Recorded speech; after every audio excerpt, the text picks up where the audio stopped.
நண்பர்களே இதை பாருங்கள் கீரை இது வந்து பச்சை கீரை இதில் கிடக்கிறது சிகப்பு கீரை. சிகப்பு கீரை பார்த்திங்கன்னா இந்த கீரை வந்து பெரும்பாலும் நம்ம பகுதியில் வாங்க மாட்டாங்க. இது வந்து பார்த்திங்கன்னா கேரளாவில் தான் இந்த சிகப்பு கீரை யூஸ் ஆகும். இந்த சிகப்பு கீரை வந்து நம்ம வந்து முறிச்சி விற்பாங்க கேரளாவில். இங்கே கேரளா கொண்டு போகலாம், இங்கே மார்க்கெட்டு சத்திர மார்க்கெட்டு கொண்டு போனோம்னா கேரளாவுக்கு ஏற்றுமதி பண்ணிடுவாங்க. கேரளாவில் இது அதிகமாக போகும். நம்ம ஏரியா பார்த்திங்கன்னா இந்த தண்டைங்கீரை பச்சை கீரை தான் பெரும்பாலும் யூஸ் பண்ணுவோம். இந்த கீரை பார்த்திங்கன்னா ஒரு முடி 10 ரூபா தான். ஒரு நேரத்துக்கு சமையலுக்கு 10 ரூபாயில் அந்த கீரையை வச்சு முடிச்சிடலாம்.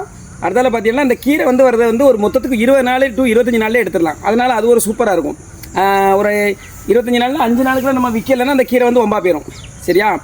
இந்த கீரையை பார்த்தீங்கன்னா இதில் பச்சை கீரையும் கிடக்கு, தண்டைங்கீரை சிவப்பு கீரையும் கிடக்கு. பச்சை கீரை வந்து இந்த தண்டைங்கீரை தான், ரெண்டுமே தண்டைக்கீரை தான். இந்த சிகப்பு கீரை, இந்த சிகப்பு கீரை வந்து பார்த்தீங்கன்னா கேரளாவுக்கு பெரும்பாலும் ஏற்றுமதி பண்ணுவாங்க. கேரளாவில் இந்த கீரை விரும்பி கொண்டு போங்க. இது நல்லா வளர்ந்த பிறகு கொடுக்கணும்னா சூப்பராக இருக்கும். 20 நாள் முதலீடில் இந்த கீரை வந்துடும். நன்றி. இந்த கீரையும் பார்த்தீங்கன்னா நம்ம குழம்பு வைக்கிறதுக்குமே ஈஸியாக இருக்கும். இந்த வேரை மட்டும் தூர வெட்டி போட்டுட்டு நறுக்கி போட்டு நல்லா சூப்பராக குழம்பு வைக்கிறதுக்கு ஈஸியாக இருக்கும். நல்லா வெள்ளைப்பூடு, மிளகு, புளி இதை நல்லா இடிச்சிக்கிட்டு எண்ணெய் போட்டு தாளிச்சிட்டு இந்த கீரையை போட்டு கிண்டி அப்படியே சாப்பிட்றலாம். செம்மையாக இருக்கும். அது கூட பெரும்பாலும் கீரையை வந்து நைட்டு சாப்பிடக்கூடாதுமாங்க, பகலில் தான் சாப்பிடுமாங்க. ஏன்னா நைட்டு வந்து செரிமானத்துக்கு வந்து